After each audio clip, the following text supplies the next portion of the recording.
হে everyone, আসসালামু আলাইকুম। কেমন আছেন সবাই?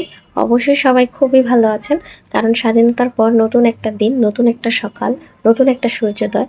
যদিও সকাল থেকে অনেক বৃষ্টি হচ্ছে, টুপটাপ সারাদিন হয়েই চলেছে, থামার নাম নেই, কিন্তু তারপরেও তো সূর্য তো উদিত হয়েছেই। আমরা তো খুব বিজয় উদযাপন করতেছি, বিজয় মিছিল করেছি, কিন্তু যাদের প্রাণের বিনিময়ে, যাদের ত্যাগের বিনিময়ে হচ্ছে এই স্বাধীনতাটা এসেছে, তাদেরকে স্যালুট। কেউ কি জানতো একটা সারাদিন মোবাইলে মুখ গুঁজে থাকা একটা জেনারেশন এত বড় একটা স্বাধীনতা ছিনিয়ে আনবে, তাও কিনা মাত্র 20 দিনের মধ্যে? না, একদমই না। তাদের বাবা মারাও কখনো চিন্তা করেনি যে তাদের ছেলে মেয়েরা, এত ছোট ছোট বাচ্চারা এত ছোট ছোট মাথা খাটিয়ে সুন্দর করে একটা স্বাধীনতা 20 দিনের মধ্যে নিয়ে চলে আসবে। বিসর্জন ছাড়া কখনো অর্জন সম্ভব নয়। একটা যৌক্তিক দাবি থেকে শুরু হওয়া আন্দোলন এত বড় একটা ভয়ঙ্কর আন্দোলনের রূপ নিবে এবং এতগুলো প্রাণ ঝরে যাবে, সেটা আসলে কারোরই কাম্য ছিল না। স্টুডেন্টদের সাথে মাইন্ড গেম খেলার যে একটা ঘৃণ্য ষড়যন্ত্র চলেছিল, সেটা কি স্টুডেন্টরা ধরতে পারবে না ওরা ভেবেছিল?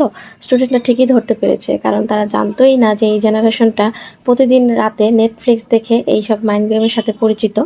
তাদেরকে জমাতে এত এত প্রাণ নেওয়া হলো, কিন্তু সেই প্রাণগুলো তো কখনো বৃথা যেতে পারে না। সেই প্রাণগুলো নেওয়ার পর থেকেই তো আরো জোরালো হয়ে গেল আন্দোলনটা। যত আন্দোলনই বলেন, সবার আগে কিন্তু ছাত্ররাই নেমেছে। তো এই দেশের বুকে 18 আসুক নেমে, এই দেশের বুকে সবসময় 18 নেমে এসেছে। কবির ভাষায় আসছে ফাল্গুনে আমরা দ্বিগুণ হব। আসছে ফাল্গুনে আমরা কত গুণ হব আমরা জানি না, তবে এইবার যেহেতু 10 গুণ হয়েছি, তারপরে আমাদের যদি প্রয়োজন হয় কখনো, আমরা এর থেকে দ্বিগুণ হব। আমরা বীরের জাতি, আমরা মাথা উঁচু করে বাঁচতে জানি, আমরা ছিনিয়ে আনতে জানি স্বাধীনতা। আমরা কখনোই মাথা নিচু করে চলবো না। আমরা দেশের প্রয়োজনে, দশের প্রয়োজনে আমরা সবকিছু করতে পারি। এবারে ছাত্ররা সেটা আবারও প্রমাণ করে দেখিয়ে দিয়েছে।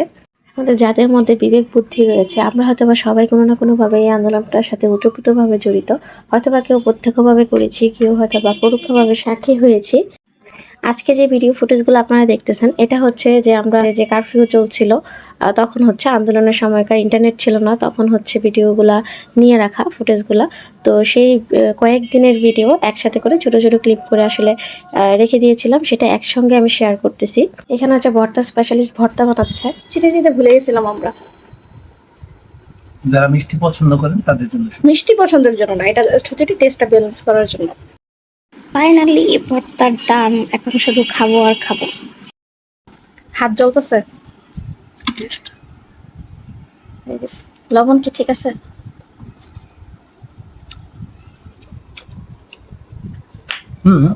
কেন আমি আবার একবার টেস্ট করে নিই, একবার টেস্ট করলে হয়। আমার একটা দাও।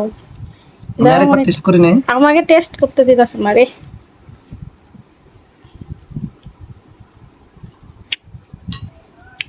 এখানে কিন্তু আম ছিল, আমলকি ছিল, তারপর লটকন ছিল, করমচা ছিল, কাঁচকলা ছিল, তারপর হচ্ছে তেঁতুল ছিল। তো অনেকগুলো ফলের একসাথে মিক্স একটা ভর্তা বানানো হয়েছিল। আর এভাবে ভর্তা বানাতে ভালো লাগে, আর এটা সবসময় খাওয়া হয় না। তখন যেহেতু মোটামুটি সবাই বাসায় ছিল, সে হচ্ছে দেশের বাইরে ছিল, কিন্তু বাইরে থেকে এসেছে, আসার পরেই হচ্ছে ভর্তাটা বানানো হয়েছিল। সো খেতে ভালোই লাগতেছিল আর কি। আর হচ্ছে যত কিছুই হোক, বাসায় যেহেতু বাচ্চা আছে আর সবাই আছে, খাওয়া তো লাগবেই, সেই জন্য আসলে রান্না করা হচ্ছে। যদিও অস্থিরতা বিরাজ করেছিল সবসময়। আর হচ্ছে যেহেতু ঢাকাতে অবস্থান করতেছি, চারদিকে গুলাগুলির শব্দ, এত মানুষ মারা যাচ্ছে, কি হবে আসলে, এই চিন্তাটা সারাক্ষণ ছিল মাথার মধ্যে। কি হবে, যেন সবকিছু ভালো ভালো হয়, যেন আন্দোলনটা আন্দোলনকারীদের পক্ষে যায়। তো সবসময় সেই চিন্তাটাই ছিল, একটা অস্থিরতা বিরাজ করতেছিল সবসময়। কত বৃদ্ধ মানুষের প্রাণ গিয়েছে, কত মধ্যবয়সী মানুষের প্রাণ গিয়েছে, কত স্টুডেন্টদের প্রাণ গিয়েছে, কত বাচ্চাদের প্রাণ গিয়েছে, আমরা কয়টা জানি? সবসময় যে কোনো আন্দোলন বা যে কোনো অ্যাক্সিডেন্টে আমরা সবসময় দেখি যে আমাদেরকে সঠিক সংখ্যাটা জানানো হয় না। আমরা সবসময় সেটাই জানি যেটা প্রচার করা হয়, কিন্তু আমরা এরকম নাম না জানা অনেক মানুষকে হারিয়েছি, যেটা কিনা সরকারি হিসাব থেকে অনেক অনেক গুণ বেশি। এই স্বাধীনতা, এই বিজয় পুরোটা তাদেরকেই উৎসর্গ করা হলো। এফটিপি সার্ভারটা কিছুক্ষণের জন্য কাজ করতেছিল, কিন্তু তারপরে সেটাও অফ করে দেওয়া হয়েছে। তো বাচ্চাকে আসলে গেমস খেলতে দেই না, কিন্তু তখন হচ্ছে বাসায় বসে থেকে থেকে এমন একটা অবস্থা হয়েছে, সে বিরক্ত হয়ে গেছে। তো তারপর হচ্ছে তাকে একটু দিয়েছিলাম গেমস খেলতে, তো সেটাই সে খেলছে। সে হচ্ছে বাইরে যাওয়ার অনেক পাগল, তো সে খেলে বাইরে যাবে, সে শুধু নিচে যাবে। যেই বাসা থেকে একটু একটু বের হচ্ছিল, তার সাথেই ছুটতেছিল। ছাদে যে বাচ্চাটা খেলতেছিল সেই বাচ্চাটা মারা গিয়েছে, জানলার ধারে যে বাচ্চাটা খেলতেছিল সেই বাচ্চাটা মারা গিয়েছে। তো সেইখানে কিভাবে কি করব, তাই সে জানলার কাছে দাঁড়ালে আমার মনের মধ্যে ছেদ করে উঠতেছিল।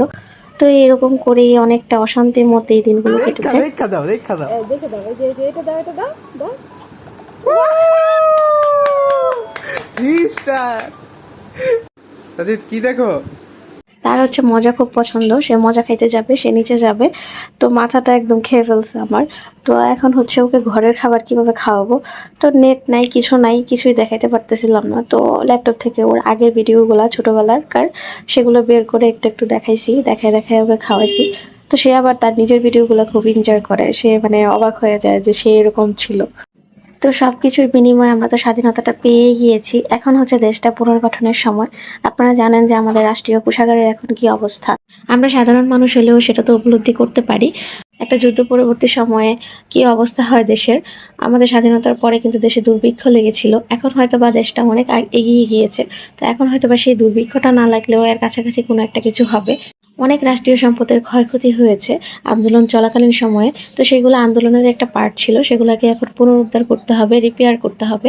সেই ক্ষেত্রে প্রবাসীদের রেমিটেন্সটা খুবই আসলে ইম্পর্ট্যান্ট। তো আপনারা হচ্ছে বৈধ উপায়ে টাকাটা পাঠাবেন, তাহলে হচ্ছে সেটা দেশের উন্নতিতে অনেকটা উপকার হবে। শ্রীলঙ্কা যেরকম কিছুদিনের মধ্যে তাদের অর্থনৈতিক চাকা ঘুরিয়ে ফেলতে পেরেছে, ঘুরে দাঁড়াতে পেরেছে পুরোটা দেশ, আমাদেরও সেভাবে ঘুরে দাঁড়াতে হবে। আমাদেরও সেখান থেকে শিক্ষা নিতে হবে, ভালো কিছু শিখতে হবে। আর যারা স্বাধীনতার বিরোধী লোকজন রয়েছেন তাদের সংখ্যাটা আসলে খুবই কম। সো তাদেরকে হচ্ছে রুখে দাঁড়াতে হবে। তারা হচ্ছে যে কোনো সময় যে কোনোভাবে ক্ষতি করার চেষ্টা করবে। এখন পর্যন্ত লুটপাট ধ্বংসযজ্ঞ চালিয়ে যাচ্ছে, তো তাদেরকে রুখতে হবে যে যার অবস্থান থেকে। কারণ স্বাধীনতা অর্জনের থেকে কিন্তু রক্ষা করাটা অনেক কঠিন। অনেকে এগিয়ে এসেছে, আর আমাদের দেশে যারা সংখ্যালঘু লোকজন রয়েছেন তারা হচ্ছে তাদের অনেকেরই ভ্রান্ত ধারণা আসলে সব জায়গায় ভালো মন্দ মানুষ থাকে। তো সবাই না, যা তাদের মধ্যে অনেকেই হয়তো বা মনে করেন যে যারা হচ্ছে সংখ্যায় অনেক বেশি তারা হয়তো বা তাদের উপরে অত্যাচার করে। আসলে বিষয়টা কিন্তু তা না। বাংলাদেশে মুসলিমদের সংখ্যা অনেক বেশি।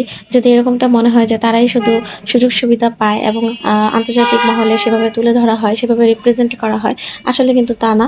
আমি এজ এ মুসলিম, আমাকে তো কেউ বাসায় এসে সুযোগ সুবিধা দিয়ে যাচ্ছে না। আমার সেটা মেধা খাটিয়ে তারপর হচ্ছে নিজের যোগ্যতায় অর্জন করতে হচ্ছে।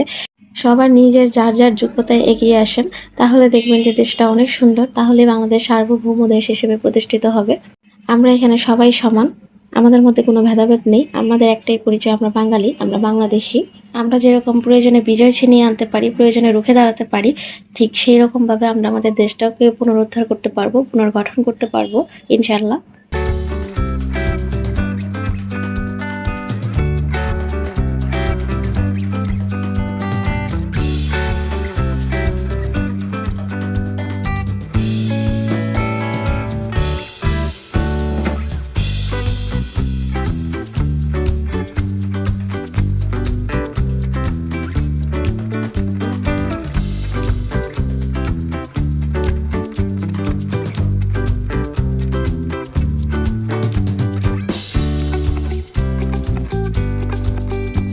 এইখানে দেশি চিকেন রান্না করেছিলাম ওই দিন।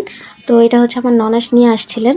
তো অতদিন হচ্ছে রান্না করা হয়নি, তো তখন হচ্ছে আমার হাজব্যান্ড যেহেতু বাসায় এসেছিল, তো তার জন্য হচ্ছে রান্না করা হয়েছিল। তো রান্নাটা সুন্দর হয়েছিল, টেস্টও ভালো হয়েছিল, সব কিছু ঠিকঠাক। বাট আমার মনে হয়েছিল যে মাংসটা আরেকটু সেদ্ধ হলে ভালো হতো। বাট ওই যে বললাম, মাথার মধ্যে এত কিছু নিয়ে তারপর হচ্ছে রান্না করতেছিলাম, সেই জন্যই হয়তো বা। বাট বাকি সব কিছুই পারফেক্ট ছিল। তো এই ছিল তার ফাইনাল লুক, দেখতে কতটা লোভনীয় হয়েছে। আর চিকেনটা হচ্ছে একটু বয়স্ক ছিল, যার জন্য ভিতরে অনেক চর্বি হয়েছিল। এই টাইপের মুরগি তারপর হাঁস কিন্তু খেতে ভালো লাগে। তো এখানে হচ্ছে আমি শুটকি ভুনা করছিলাম, মানে মশলাটা কষিয়ে নিয়েছিলাম, বাটা মশলা দিয়েছি, পেঁয়াজটা কেটে দিয়েছি, আবার বেটেও দিয়েছিলাম, তারপর রসুন দিয়েছিলাম, তারপর হচ্ছে সব ধরনের মশলা দিয়েছি, একটু ঝাল ঝাল করে কাঁচামরিচটা বেটে দেওয়া হয়েছে। সো সব কিছু মিলিয়ে হচ্ছে কষানো হয়ে গিয়েছে। তারপর হচ্ছে লইট্টা শুটকি দিয়ে দিয়েছি। না, আমাদের বাসায় লইট্টা শুটকি আলু দিয়ে ভুনাটা খুবই ফেমাস, তো আমি সেটাই করে নিয়েছিলাম। সবারই তখন আসলে মন মানসিকতা একদম ডাউন হয়েছিল। তো সবারই ভালো লাগতেছিল না, যে কি খাবো, এটা ভালো লাগতেছে না, ওইটা ভালো লাগতেছে না। তখন হচ্ছে এই খাবারগুলো অনেকটা হেল্পফুল হয়েছে, মানে এগুলো খেতে ভালো লেগেছে আর কি, একটু ঝাল ঝাল, একটু অন্যরকম খাবার।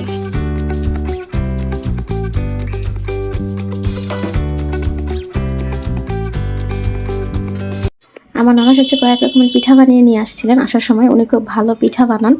তো ওনার পিঠাগুলো খেতে খুবই ভালো হয়, একদম নরম নরম হয়, মুচমুচেও থাকে, আবার নরম নরমও হয়। তো সেই পিঠাগুলো ভেজে নিচ্ছিলাম।